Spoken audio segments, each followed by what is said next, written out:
And let's go.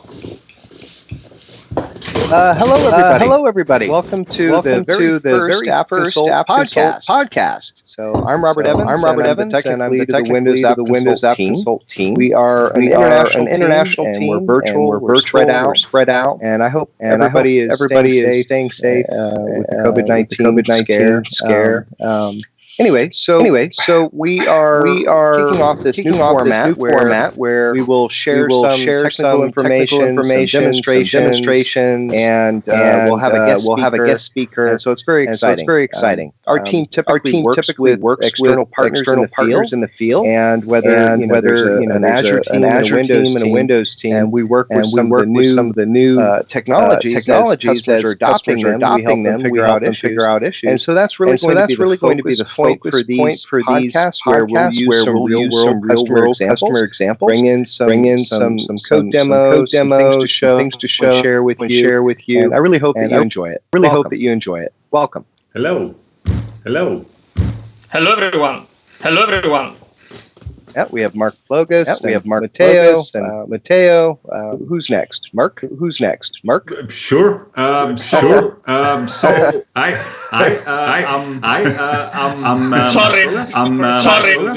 Yeah, we're working it out. We're working it out. Very. So I'm based in Germany. I'm a PhD working for both AppConsult teams, which is like as Robert said, like the Windows and the Azure AppConsult team. And currently I am helping out with lots of Windows AppConsult work. I'm doing the desktop stuff. But there's other stuff on the Azure side. I'm happy to help there as well. I'm the hybrid cloud. Can you tell us a bit more about what Azure AppConsult does? Sure. So basically, we are trying to help customers or startups either with their first steps with Azure or they have like specific questions to certain topics. And we start by doing obviously some scoping to know their requirements and to know their expectations. And then we do a consulting call, which is usually between 1 to 4 hours. And in that call, we're going through their questions. We help them designing their architectures or reviewing their architecture, help them to optimize their Azure utilization. But we also help them with, for example, migration. If they are sitting on-premise and like to move to Azure services, then we help them. Or if they are using Azure as cloud services with a competitor and would like to have additional service on Azure, we could help there as well. So this is basically our work. What is interesting about the team is like all the members have their specialties. So since Azure is so small. So. Yes, exactly. Since Azure, I mean, like we have this very big differentiation between infrastructure as a service and platform as a service. But obviously, if you go deeper, then you have on the infrastructure side, you have the networking stuff, the VPN stuff, the virtual machine stuff, and all those things. And if you go to the platform as a service side, it gets even bigger with AI, with storage, with app services, with DevOps, functions, and all those things. And yeah, those are topics we can cover. Obviously, not a single engineer is covering all these topics, but many engineers are covering these topics. And the good thing is that the engineers are also basically around the world. So we have almost in every time zone or in every major time zone, we have a couple of engineers for major topics. So it doesn't matter if you're sitting in India or China or Europe or North America or South America. There will always be engineers that are in your time zone. So the consulting calls won't be early in the morning or late in the evening. So they will be during the day, which is the easiest for, let's say, both parties. Yeah. As I said, we do architecture discussions, design discussions, which is basically knowledge transfer in a broad sense. We also do samples or provide samples to an extent. Obviously, since we are limited to a certain time frame, we can't provide full-fledged samples, but we often give pointers for where the customer can go and check further samples. And we're not only limited to Microsoft technologies, but we are basically covering most of the stuff that is running on Azure. So if you're trying to run your CentOS server on a virtual machine and realize it's not working as you intended, or you hit some blockers, then we can also help. Like, or for example, if you're go ahead. Usually, yeah. I mean, like so what we are not doing is, for example, Office 365 Dynamics and all this stuff, because we are not Exchange engineers or something like that. We also don't do subscription management, as we are not trying to sell things. We're just providing technical help. And this is a pretty good point for the customers, because they have more trust in us than, I mean, you have to see if you would try to upsell them always like the biggest service or the next biggest service or the next big feature. I mean, this would also harm our reputation. So that's why we are strictly technical, and we say like, okay, you could do this. This could cost you this, but you can also do this, which costs you less. And then this obviously gives us our reputation that we are just there to help. Yeah. Yeah, I think that's important across, both Windows and Azure, in that our services for AppConsult are free for the customers. Yeah, exactly. And just like for a quick timeline, so basically, if you want to use the Azure AppConsult services, what you would basically do is reach out to your professional direct manager. And from him or from her, you will receive a short form which you fill out, and then an engineer will reach out to you and will cover the next steps. And this is usually done all within a 30 days time frame. So this is gonna be pretty time limited and wrapped. So it's not like this is taking years or months. And once one consulting is done, it's not that like it's done for you and you can't use it again, but usually have a couple of calls, and if you need more help or would like to have another review of stuff you have just implemented, this can and will be arranged. Cool. And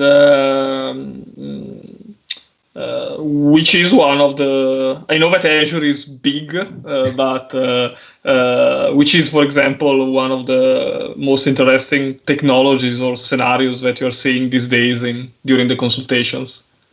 Well, for me, since I'm focused on I'm a developer, so I'm focused on the platform as a service side. I'm not the infrastructure guy anymore. So for me, it's obviously in the PaaS world, and the whole cognitive services stuff is pretty interesting for me, because we are just offering AI or more machine learning as a service. And what for the customer, usually it's those architecture reviews, because they have an idea, they design their system, and then we go through them through this architecture and say and help them improving this, because usually the customers are starting from zero. It's not very often that they have like deep knowledge already, and cloud architecture requires a couple of things to keep in mind, and this is where we are helping. And this is, I think, the most interesting part for the customers, as they're learning a lot regarding cloud architecture and stuff like that. Cool. What about for you, Matteo? What's the most interesting part of the Windows AppConsult for you? Well, just a quick introduction since I haven't done it yet. So my name is Matteo Pagani. I'm a member of the Windows AppConsult team since more than 5 years now. I'm based in Italy, not the best country where to live right now, but yeah, we are all in the same boat right now. So. We are part of the same team, so we are all AppConsult, but our model of working and engaging with customers is a bit different compared to the Azure one. So we work very closely with the various product group in Microsoft who owns and build the various Windows development and deployment technologies. Like .NET Core Free for the desktop, WinUI, UWP, MSIX, and so on. And we engage with enterprises mainly who are interested in understanding more about these technologies and maybe piloting them, understanding if they are a good fit for their scenarios, for their projects, for their solutions. So we typically work on bleeding edge technologies, helping the customers to validate them. It can be a workshop, it can be a POC, it can be troubleshooting. Anyway, we can help the customer to understand if these technologies they are interested into, they can be a good fit for them. We work very closely with the Windows product group, the various product groups in the Windows ecosystem.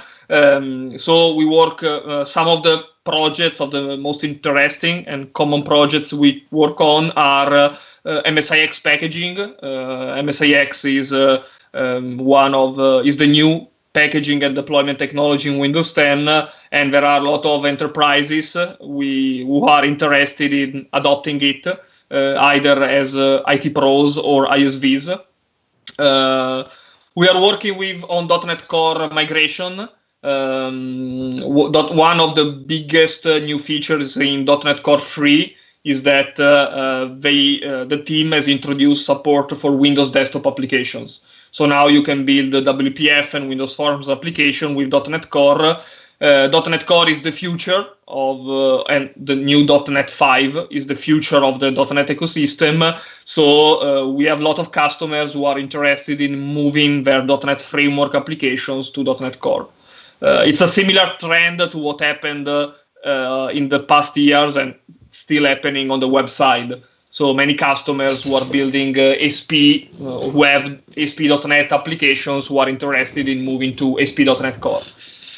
What else? DevOps is becoming a pretty big topic these days, generally speaking, but now with MSIX and some new Windows 10 features, it's becoming a very interesting conversation also for desktop application.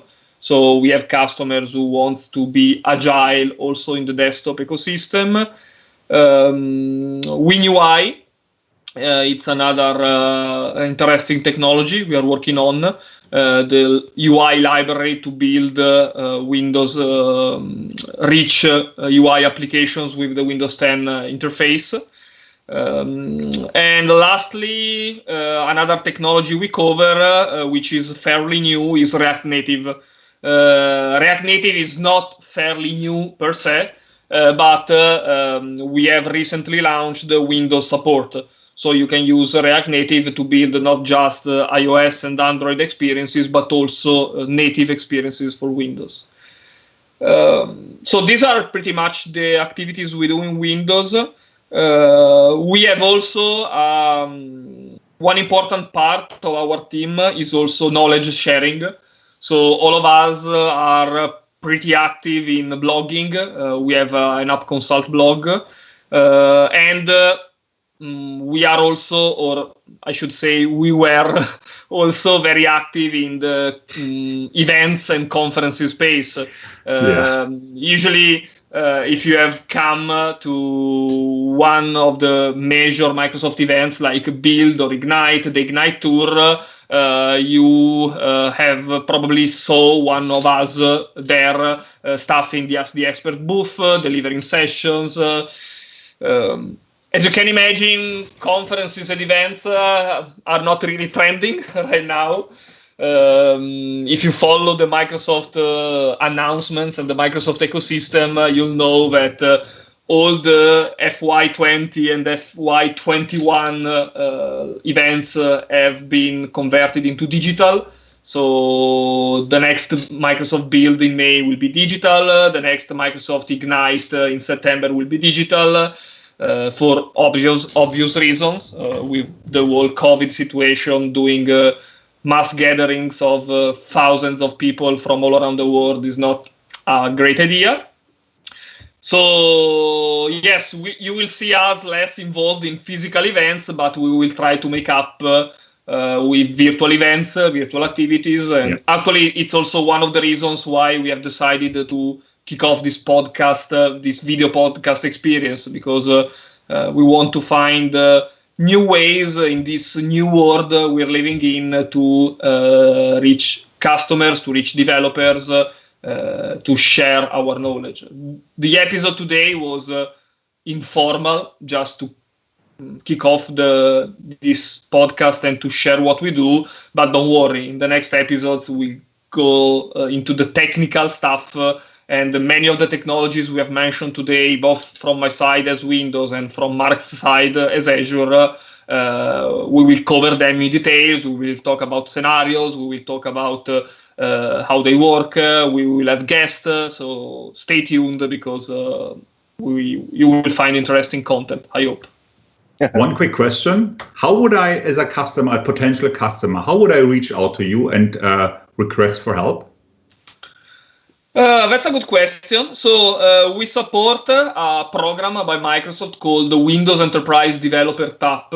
It's a program for companies, enterprises who are interested in the Windows development story. And usually these are all medium big customers. So companies who have a good number of Windows 10 seats. So the applications they build have a good impact in terms of numbers. So generally speaking, I would say if you are interested if you work for an enterprise or a company or an ISV, which could be a good fit for this program, and you are interested, you can reach us. When we are going to publish the recordings of this podcast, we will add also our contact information.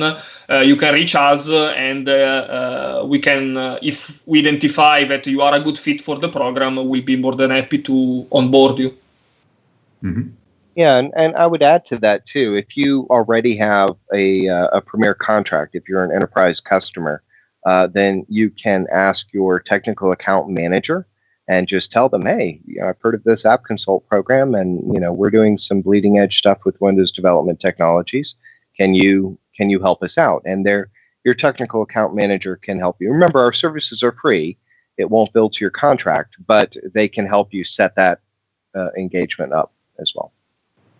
And what about the Azure side, Mark, instead, which is the right way if someone is interested to engage with your team? Well, so reach out to the professional direct manager. There is an alias available, pdazure@microsoft.com. You just write them, and from there, everything gets started. They will send you an invoice and a form, and you will fill out that form. And from there, an engineer will reach out, and so basically then the process gets started.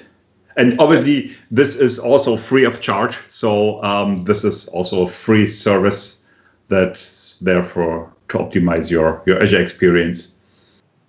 Cool. Very cool. And in terms of build and events, keep tuned on the build page. We're trying to see if our teams can somehow have a digital presence there in the digital version of build, but nothing's locked down yet. So just keep tuned and keep checking with build. Yeah, indeed. Yeah. For sure, we will miss something, because one of the best part of events is the networking. Yeah. Well, for us especially, I'm always very attached to events because like Build or Ignite, because I forgot to mention, but also the Windows AppConsult team, like the Azure AppConsult team, is spread worldwide. We are 8 people, 2 in Europe, 1 in China, 1 in Japan, 1 in India, 2 in the US, and 1 in Brazil. So for us, events like Build and Ignite are the only chance we have to meet all together. But we will. The idea and the goal is to make up for this and to make sure that also these virtual experiences can be great and not just watching a session or watching a live keynote, but also adding more value for the people. So yeah, stay tuned. The upside, however, is you can watch the sessions in your pajamas. Yeah, indeed. So this is great. I think we've given an introduction to our teams and sort of laid out what we're trying to do here. And what is the next session that we have coming up? What are we looking to do? Modernization. So we haven't planned a date yet. Follow us. When we will publish the recording, we will share also the date. And this was a sort of this is a first episode, but it's also, we consider it like episode 0. So now that we are more confident about the platform and the experience, we will start to advertising it more. So follow us on Twitter, on the various channels. We will find a way to advertise the next episodes. We were thinking about talking about DevOps in the next episode because, it's a very hot topic. Everyone is interested about DevOps. And it's also a great connection point, I think, between our two worlds, because Azure is it's a great fit for DevOps. Correct me if I'm wrong, Mark. No. But since a while, also the Windows world has started to be interested into DevOps. So we will discuss which platforms we offer for doing DevOps, how to do DevOps for cloud and Windows applications, the challenges. So yeah, we will have some fun. Mm-hmm. Cool. Sounds exciting. All right. Should we wrap it up? Yeah, sure. All right. Thanks everybody. For joining. See you. Thanks. See you next episode. See you later. See you next episode. Bye.